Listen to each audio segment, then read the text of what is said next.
نجمہ بھٹی، آپ دیکھ رہے ہیں سٹی 11 نیوز پاکستان HD۔ خبر شامل کرتے ہیں نوشہرہ وادی سون سے۔ رپورٹ کر رہے ہیں ملک زاہد فاروق اوان۔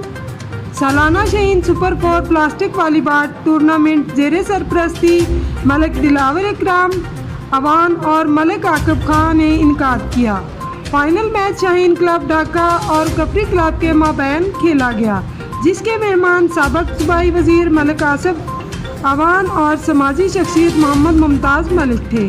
سابق صوبائی وزیر آصف اوان کی آمد پر سون یوتھ ٹورز گروپ نے پھولوں کی پتیاں نچھاور کر کے موٹر سائیکل اور کاروں کی ریلی میں گراؤنڈ لے کر آئے۔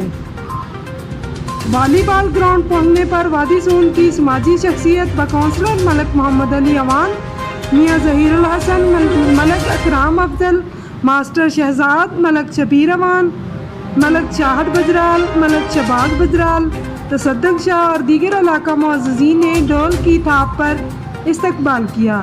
شاہین کلب ڈھاکہ نے فائنل میچ جیت کر مہمان خصوصی سے ٹرافی حاصل کی۔ مزید جاننے کے لیے دیکھتے رہیے سٹی 11 نیوز پاکستان HD۔